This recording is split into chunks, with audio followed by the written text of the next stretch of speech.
भगवान बुद्ध के अनुपदेश। स्वच्छ मन और मलिन मन। जब आदमी मलिन मन से बोलता है व कार्य करता है तब दुख उसके पीछे पीछे वैसे ही हो लेता है जैसे गाड़ी के पहिए बैल के पीछे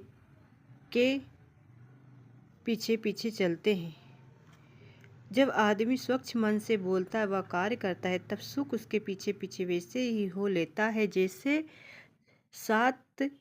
कभी साथ ना छोड़ने वाली छाया आदमी के पीछे पीछे चलती है। वैर और शांति।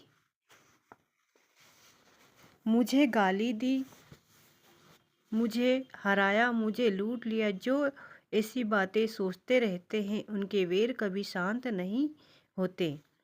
मुझे गाली दी, मुझे मारा, मुझे हराया, मुझे लूट लिया, जो ऐसी बातें नहीं सोचते उन्हीं का वैर शांत हो जाता है। वैर से कभी शांति नहीं होता, अवैर से ही शांत होता है। यही संसार का सनातन नियम है। काम और भोग।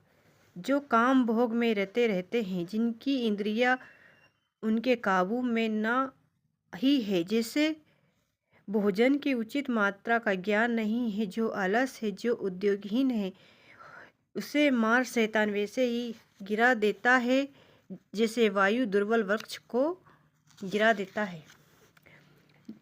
जो काम भोग में रहते नहीं है, जिनकी इंद्रियां उनके काबू में है, जैसे भोजन की उचित मात्रा का ज्ञान है, जो श्रद्धावान तथा उद्योगी है, उसे मार शैतान वैसे ही नहीं हिला सकता जैसे वायु हिमालय पर्वत को। संयम। यदि घर की छत ठीक ना हो तो जिस प्रकार उसमें वर्षा का प्रवेश हो जाता है, उसी प्रकार यदि संयम का अभ्यास ना हो तो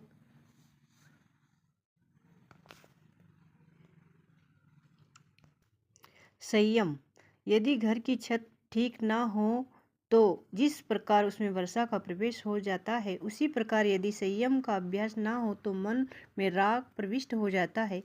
यदि घर की छत ठीक हो तो जिस प्रकार उसमें वर्षा का प्रवेश नहीं होता, उसी प्रकार यदि संयम का अभ्यास ना हो तो मन में राग प्रविष्ट हो जाता है।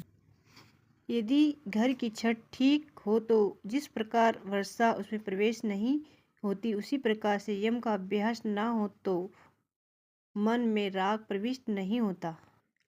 पाप कर्म और शुभ कर्म। यदि मनुष्य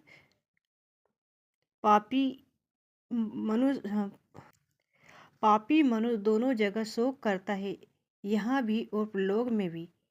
अपने दुष्ट कर्म को देख कर वह शोक करता है, पीड़ित होता है।